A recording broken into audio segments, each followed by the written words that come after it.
There we go. Hello again, everyone. I'm back with Dr. Guru Bautam. Did I graduate?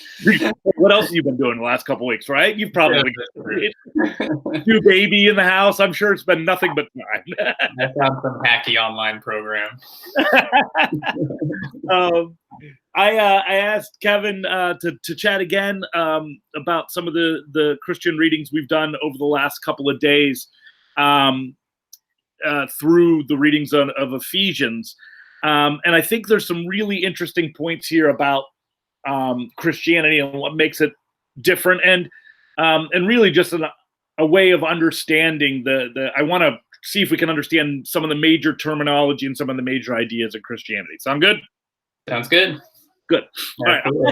I'm going to start actually before we get into the Ephesians and the James reading. I wanted to just point out something at a passage at the end of the John reading. And you all might remember John was the reading that began, in the beginning was the Word, and the Word was God, which is a retelling of the creation story, but a very interesting, maybe confusing retelling of the creation story, and maybe worthy of a video someday. Maybe I'll do a close context of that passage. But at the end, after Jesus has revealed himself, after rising from the dead, he's revealed himself to a lot of people who have said, yes, oh, I can't believe you're here. But there's this one guy, Thomas, who says, I won't believe until I can put my fingers in the holes of his hand. And Jesus walks to Thomas and says, look, do it. And he ends with this passage, which I think is an important statement about what this idea of faith is in Christianity. He says to Thomas, because you have seen me, you have believed. Blessed are those who have not seen and yet believed. I'm wondering if, Kevin, if you could talk a little bit about the idea of faith versus just believing in Zeus. You know what I mean? Like believing in the existence of a God versus this concept of faith. Why is it different here? Yeah, and actually that's a really good segue into I think what we'll talk about in Paul's letter to the Ephesians, and then eventually what we'll talk about in James, which is, well, what does it mean to believe? What does it mean to and we'll use a lot of, I think, different terms here. What does it mean to accept Christ as one Savior? And I will actually jump to James for a sec, because there's a passage in James 2 verse 19, and I won't even get into faith versus deeds yet, but you believe that there is one God, good. Even the demons believe that and shudder, right? So I think if you look at the text here, faith and belief is not interchangeable, at least not according to James, right? It's something different, because even demons believe in God, at least in this context. So that seems to suggest that faith is something different. And in having faith or being faithful might require something a little bit more. But I think let's get into that. Let's talk about maybe what Paul's version of faith is. And maybe that's something different than what James is. Maybe it's not. But I think maybe that will be explained a little bit better through looking at these texts a little bit deeper. But Boyd, I wanted to kind of set the stage for everybody, just so it's clearer. I don't know that it'll be clear, but kind of what's going on here now that we've read the Gospels, or at least parts of the Gospels, and now we're seeing Paul present more of a comprehensive, cohesive theology than what we saw presented in the Gospels. And I think to do that, we can look at, just to kind of give some context and to set the stage a little bit for the Ephesians reading. Paul in Romans, so same author, but something that you didn't read. In Romans 8, I wanted to read a short passage. He sets the stage for what a really important concept of what sin did to the world, right? Mm. Not just humans, but to the world in general. And then I think we can talk about this concept of righteousness by faith. And justification and some of these other terms. So he says in verse 8, chapter 18, I consider that the sufferings of this present time are not worth comparing with the glory about to be revealed to us. For the creation waits with eager longing for the revealing of the children of God.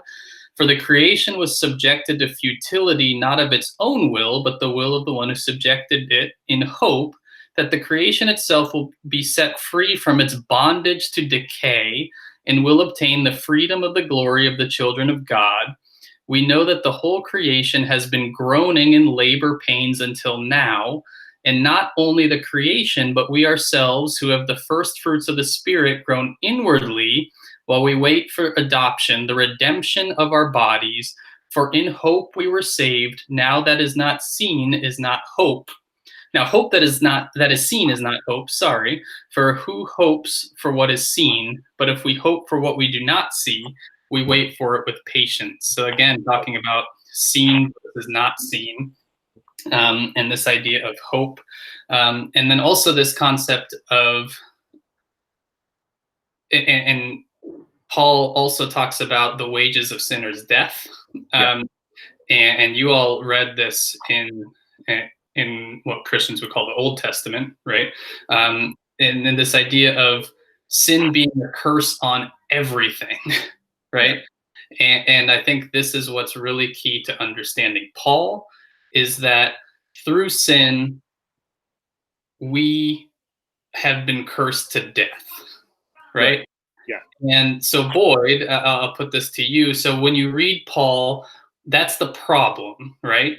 Yes. Because humans sin through Adam and Eve, and the wages of sin, or the pain, or the consequence of sin, is death. What does Paul say is the solution to this problem? And that's kind of where I wanted to go with this, because it's almost as if, okay, original sin and all of that transpires afterwards means that if justice is going to be upheld, which it will be because divine justice, we all deserve death, and whatever death means. And and death, I think, here comes to mean this post-human death, the death of the soul, right? Eventually we'll call that hell, right? And that's what, there's my dog. And that's what's deserved, right? And there's nothing we can do to not deserve that, right? There've been righteous people, there've been good people, but you can't deserve it. And that's where Paul gets into this idea of grace. And I think that to me is one of the important words that I want to now connect to what we've just been talking about. In Ephesians 2, verse 4, it says, but because of his great love for us, God, who is rich in mercy, and notice again, we deserve death, but someone who's merciful might take pity upon us, right?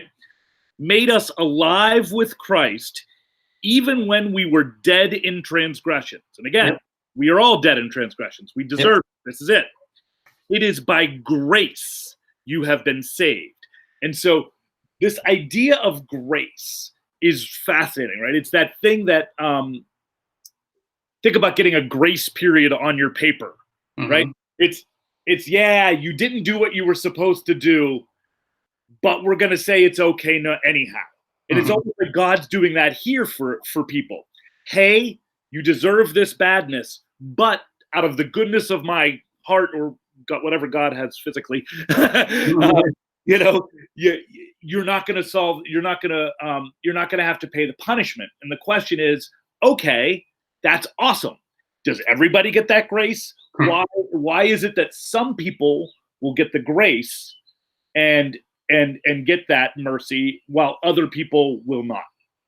Yeah. So you hit on a couple things that lead to some pretty controversial questions down the road. And for the sake of time, probably I'll just throw them out there. Right into it. Go ahead. Yeah.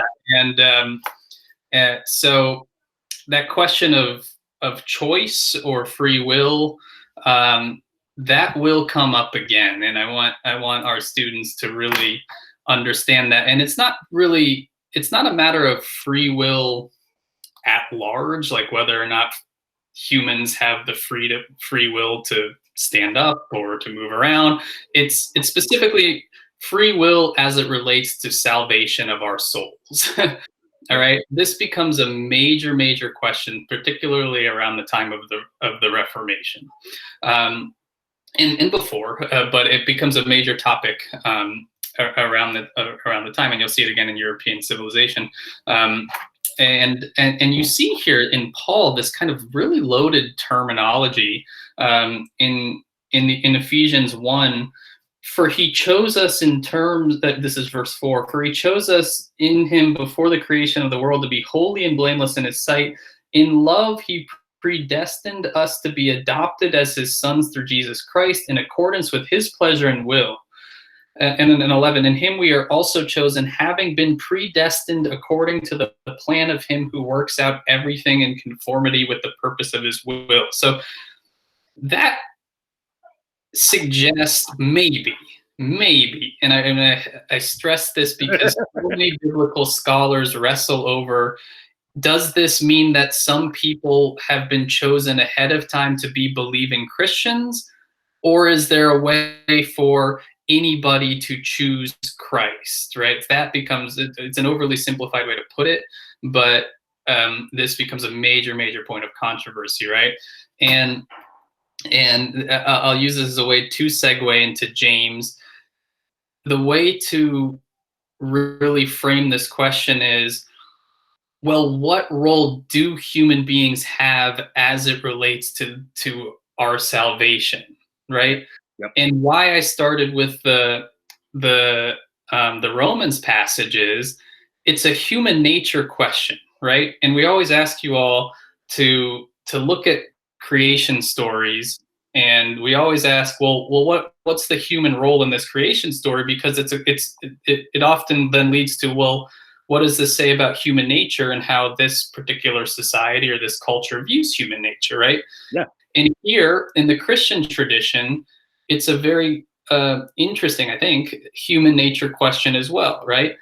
Are we so disconnected from God here that we have no power to be reconciled with him unless it's complete grace, right? Yep. Reconcile us, or do we have some opportunity to pull ourselves back up to that kind of mountaintop, right? Yeah. And that's where James comes in, I think, and that's where more controversy comes later, where James says, this is James 2, verse 14. What good is it, my brothers and sisters, if someone claims to have faith but has no deeds? Can such faith save them?